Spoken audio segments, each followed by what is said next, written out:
Lynn, marriage is a lifelong matter. I absolutely cannot let you make such a reckless decision. Karen Taylor understood perfectly what her daughter meant. Lynn placed the lunchbox on the bedside table, opened it, and calmly replied, "I'm not planning to marry a stranger. Isn't he the son of your old friend? She passed away early, so I don't know much about her son's personality. Even if breaking the promise is wrong, I still hope you'll marry someone you truly love, not turn marriage into a transaction. If that's the case, I'd rather you stayed here for the rest of your life, someone she liked. Even if such a person existed, she had no right to dream of him." She lowered her head. To her, whom she married didn't matter. What mattered was reclaiming what had been taken from her mother. Karen knew nothing she said could change Lynn's decision. The next morning, the three of them returned to their home country. Richard Taylor was so furious he refused to let them step foot into the Taylor household, forcing them to stay in a hotel. All he needed was for Lynn to show up on the wedding day. Conveniently, Lynn didn't want to return anyway. Returning meant facing the woman who destroyed her mother's marriage. Compared to reliving that pain, staying away was easier.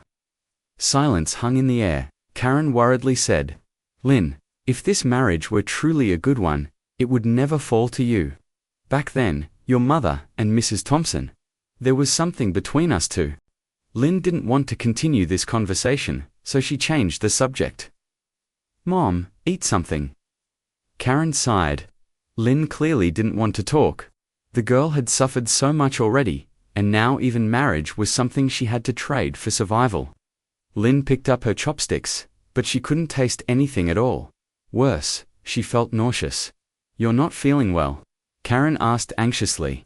Lynn didn't want her mother to worry, so she lied, saying her stomach was upset from the flight. After a few bites, she put the chopsticks down and returned to her room. Once the door closed behind her, she leaned weakly against it. Though she had never been pregnant, she'd seen her mother experience morning sickness before: nausea, no appetite. Her symptoms were exactly the same. It had been more than a month since that night. Her period was over 10 days late. She didn't dare think further.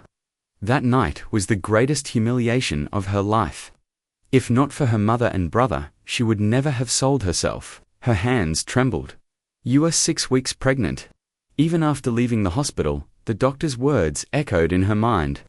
She had lied to bring her mother in for a checkup, yet somehow she ended up being the one examined. The results left her stunned. Should she keep it or get rid of it?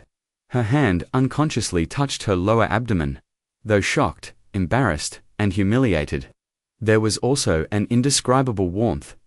For the first time, she felt she was about to become a mother. She was terrified.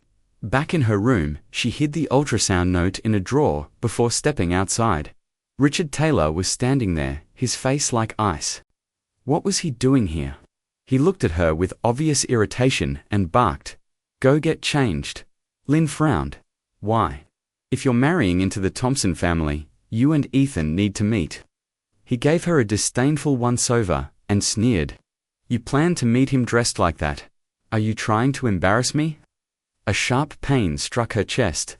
She thought, after selling her body and losing her brother, her heart had long turned to stone. But just a few cold words from him, and it still hurt deeply. He had thrown her and her mother into a poor Western country and ignored them completely. How was she supposed to have money? If she had money, would her younger brother have died waiting for treatment? Her hands clenched until her knuckles turned white. Richard seemed to notice and looked away awkwardly. "Let's go. The Thompson family must already be on their way. We can't keep them waiting." "Lynn," Karen called out worriedly one last time, hoping she could stop her daughter. She had already lost her son. She didn't want to lose her daughter to a marriage full of unknown dangers. She didn't want Lynn to enter the Taylor household. Nor did she want her to enter the Thompson household. Rich families were complicated, and she didn't know what kind of person Ethan Thompson truly was. She felt uneasy. "Mum," Lynn gave her a reassuring look, trying to calm her. "Hurry up," Richard snapped, pushing Lynn forward. He was terrified she would change her mind. He didn't like her, And she, after 8 years, no longer had even the faintest affection left for the man she was supposed to call father. 8 years was enough to erase every last thread of blood ties. Lynn wore old clothing that couldn't be more worn out. Since she was about to meet the Thompson family, Richard dragged her into an upscale boutique to choose something decent.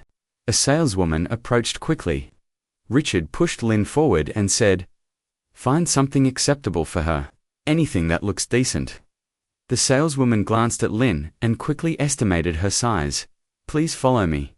She handed Lynn a pale blue dress. "You can try this one." Lynn took the dress and walked to the fitting rooms. From the adjacent room, a woman's voice, soft and wounded, floated out. "Ethan, why must you marry the daughter of the Taylor family?" Lynn instinctively looked through the small gap of her fitting room door. In the VIP room next door, a woman was wrapping her arms around a man's neck, pleading, "Please don't marry someone else, okay?" Ethan Thompson looked at her, helpless. This marriage had been arranged by his mother, and he couldn't refuse it. But remembering that night, his heart softened. That night, did it hurt a lot? Just over a month ago, while abroad on a business trip, he had been bitten by a venomous snake. The only way to survive was for the poison to be drawn out manually. And Bella Quinther, woman before him, had helped him. He knew he had been in no condition to restrain himself. Everyone said a woman's first time was painful. He had been anything but gentle. She must have suffered terribly. Yet she endured it in silence, trembling in his arms, not blaming him even once. Bella had liked him for years. He knew that. But he had never given her a chance. First, because he didn't love her. Second, because his marriage had already been arranged. But after that night, when she continued to stay by his side, he felt he owed her a title, a place in his life. Even now, he still remembered the bright red mark from that night. Bella rested her head against his chest, letting out a shy, soft sound. She had loved Ethan Thompson for years, working under him as his secretary. But she had lost her purity long ago, and she knew Ethan valued such things. So she paid someone in that foreign town to find an untouched young girl, and sent that girl into the room that night in her place. Once the girl left, Bella entered and created a false scene, tricking Ethan into believing it had been her. "If you like these clothes, take a few more." Ethan gently patted her head. "This is the VIP fitting room, ma'am. Your assigned room is on the right." A saleswoman politely reminded Lynn. Each changing room was private, and VIP rooms were even more secluded. "Oh." Lynn nodded and walked away with the dress. While changing, her mind replayed the conversation she overheard. It sounded like the man in the other room was the one she was supposed to marry. Could it be that he